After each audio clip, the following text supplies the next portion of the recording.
Selamat pagi anak-anak semua. Pagi, Pak. Gimana kabarnya hari ini? Sehat. Alhamdulillah. Sebelum itu, Bapak mau presensi terlebih dahulu nih. Ada yang nggak masuk nggak hari ini? Bapak tanya satu-satu ya. Safullah Hadi Saleh. Agus Basriano. Ada Pak. Abdul Ihsan. Danung Nugroho. Hadir. Amelia Husnul Mahmuda. Hadir, Pak. Windy Natalia. Hadir, Pak. Rizky Dwi Ariana. Hadir Pak. Sulis Setiawati. Hadir Pak. Ya, hadir semua ya. Ya. Ada yang nggak masuk? Oh ya, itu ada yang belum masuk itu. Ya, nah Ferbia, ayo cepet duduk. Masuk. Berarti nggak ada yang nggak masuk? Iya, Pak.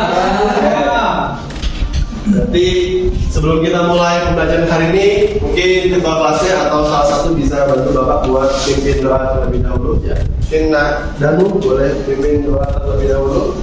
Baik, sebelum mulai pembelajaran hari ini, marilah kita berdoa menurut agama atau kepercayaan kita masing-masing. Berdoa dimulai.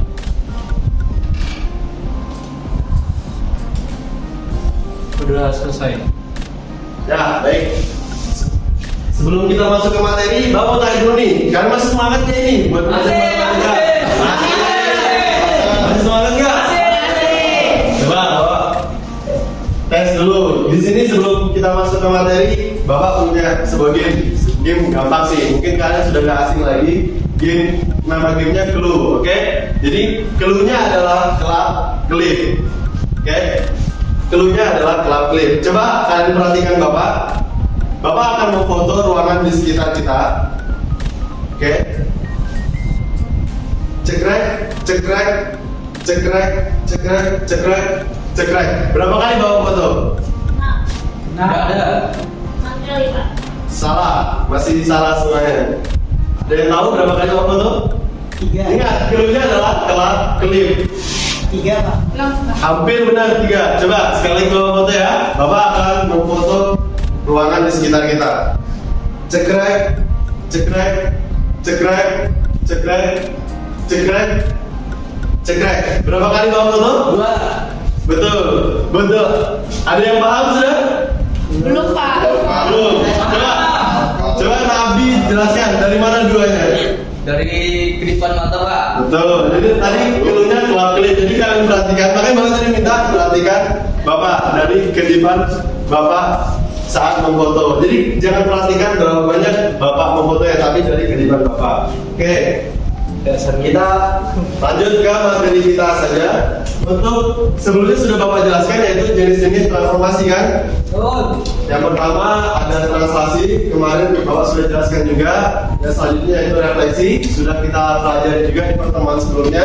Dan hari ini kita akan belajar tentang rotasi. Oke? Nah,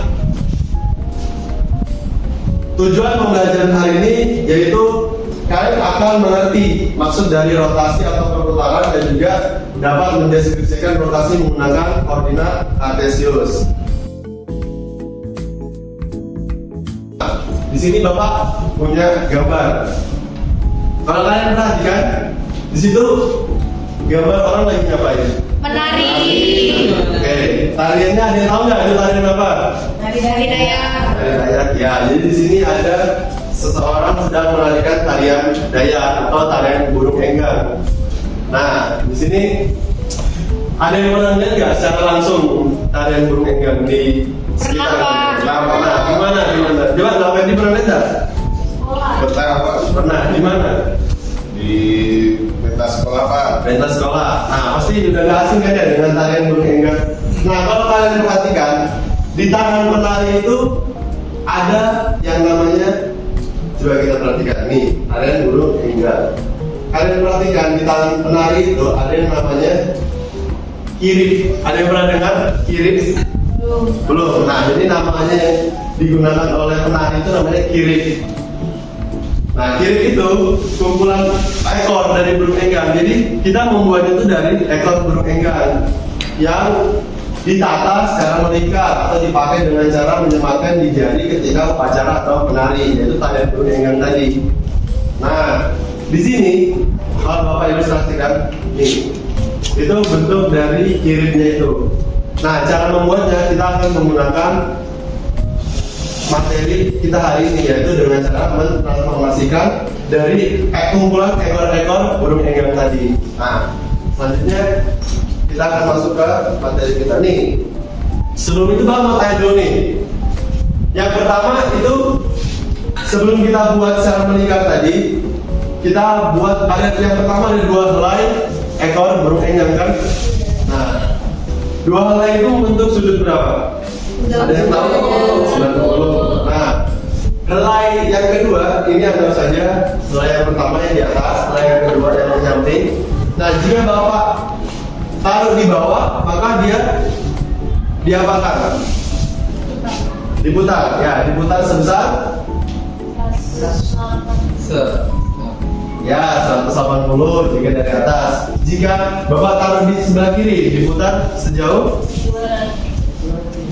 270. Nah, dari ini tadi, jadi dia berputar sebanyak 90, 180 dan 270 tadi. Nah, jadi ada beberapa faktor yang kita perlu perhatikan dalam materi kita ini, yaitu di materi rotasi itu ada 3 faktor yang perlu kita perhatikan. Yang pertama, sudut rotasinya yang tadi dari 0 sampai 360 derajat. Lalu ada arah rotasinya. Jadi kan perlu perhatikan juga arah rotasi dari perputarannya. Ada yang berlawanan arah jarum jam, ada yang juga searah jarum jam. Nah, biasanya di materi rotasi itu searah jarum jam dilambangkan dengan negatif. Kalau berlawanan malah positif. Sampai sini paham nggak? Nah, yang terakhir ada titik pusatnya. Jadi faktor yang mempengaruhi rotasi salah satunya juga titik pusatnya, yaitu ada yang berpusat pada titik asal O atau 0,0 dan juga berpusat pada suatu titik X, Y. Nah, sebelumnya mau tanya dulu, sebelum kita masuk ke materi inti, ada yang pernah pakai busur nggak? Nah, Masa nggak pernah? Di SD pasti pernah kan? Pernah, Pak. Nah, oke. Kalau ada yang belum nih, Bapak ilustrasikan deh cara menggunakan busur. Yang pertama, misal Bapak punya sebuah titik. Di sini Bapak sudah mulai mengaplikasikan ke koordinat kartesius. Paham kan? Sudah sebelumnya Bapak juga pernah terangkan di materi translasi dan refleksi. Nih, jadi Bapak mempunyai titik di sebuah koordinat kartesius. Nah, busurnya jadi kita sejajarkan dengan garis di koordinat kartesiusnya. Selanjutnya kita arahkan dengan titiknya yang ingin kita cari. Nah, di sini misalkan Bapak ingin melokasikan sejauh 90 derajat. Berarti kita bisa lihat di situ titik 90 derajatnya dari busur. Nah, lalu kita tarik garis, maka disitulah nanti titiknya akan terbentuk. Kita notasikan sejauh 90 derajat. Nah, mungkin ini untuk penyegaran kalian lah yang masih lupa-lupa cara menggunakan busur, jadi kalian bisa menggunakan cara tadi. Nah, selanjutnya Bapak akan minta kalian untuk buat kelompok yang sudah Bapak sesuaikan seperti pertemuan kemarin, yang sudah Bapak gali menggunakan tes diagnostik sebelumnya. Oke, untuk selanjutnya mungkin kelompok 1 boleh duduk di sini, kelompok 2 duduk di tengah, dan kelompok 3 boleh duduk di pojok kanan. Silakan duduk setiap kelompoknya. Oke, di sini Bapak mempunyai LKPD, di mana nanti kalian akan mengerjakan sesuai instruksi atau langkah-langkah yang ada di LKPD ini. Oke, Bapak bagikan ke setiap kelompok. Silakan ditulis nama dan juga kelasnya. Boleh. Untuk kelompok 1 gimana? Bisa nggak? Nah, ya boleh. Ini untuk yang tidak dilihat di sini titik A dan aksen ini kira-kira tadi kalau kalian menggunakan busurnya tadi merupakan rotasi atau bukan? Ya. Makasih, Pak. Sabar-sabar.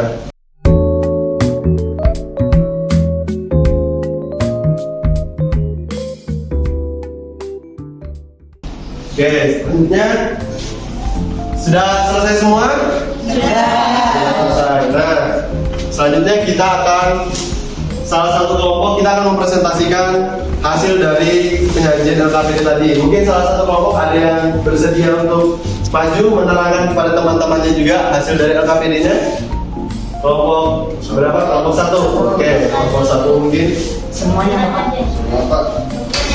Ya, yang baik. Jadi ini teman-teman kalian dari kelompok 1 ingin menyajikan hasil dari LKPD yang sudah kalian kerjakan tadi. Mungkin kelompok 1 silakan untuk menjelaskan ke teman-temannya. Untuk titik awal 3,2, pusat rotasi di 0,0, sudut 90 derajat berlawanan arah jarum jam, bayangan rotasi ada di negatif 2,3. Ya, yang lain gimana? Sama negatif 2,3? Bisa kita lihat sesuai dengan slide ya, negatif 2,3, betul. Selanjutnya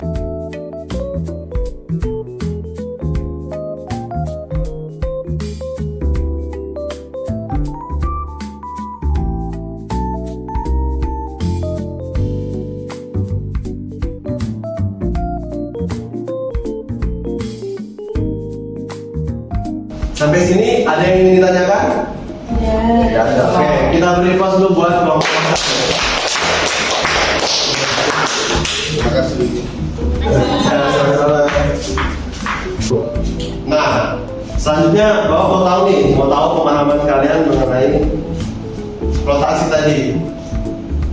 Apakah segitiga berwarna merah di samping merupakan hasil rotasi 90 derajat terhadap pusat 0,0?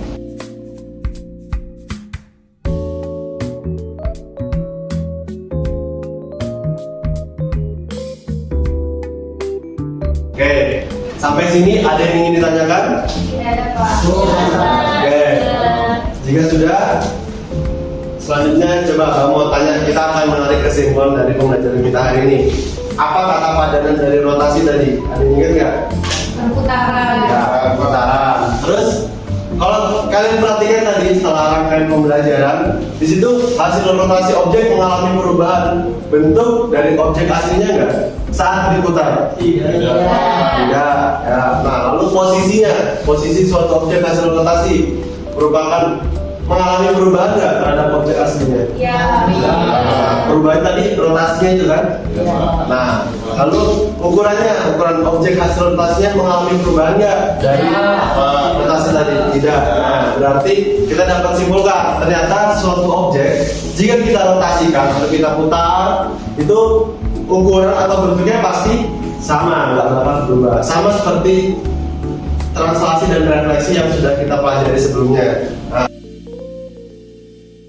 selanjutnya untuk terakhir refleksi, Bapak mau tanya nih ke kalian, bagian mana yang kira-kira sulit dipahami? Ada nggak? Aman, nggak ada nih? Masih aman, Pak. Nah, masih gampang kan? Oke. Nah, jadi untuk apakah pembelajaran hari ini membantu kalian dalam memahami pengertian rotasi dan penggunaannya pada? Paham nggak kalian? Oke. Terus nanti bisa kalian tuliskan harapannya di link yang sudah bawa. Oke. Oke. Dan materi selanjutnya kita akan belajar tentang kekomponen. Oke, sekian untuk pembelajaran kita pada hari ini. Untuk materi selanjutnya yaitu kita akan belajar tentang kekongruenan. Sebelum kita mengakhiri pembelajaran hari ini, mungkin ketua kelasnya boleh pimpin doa terlebih dahulu. Baik, Pak. Sebelum mengakhiri kegiatan pembelajaran hari ini, marilah kita berdoa menurut percaya kita masing-masing. Berdoa mulai.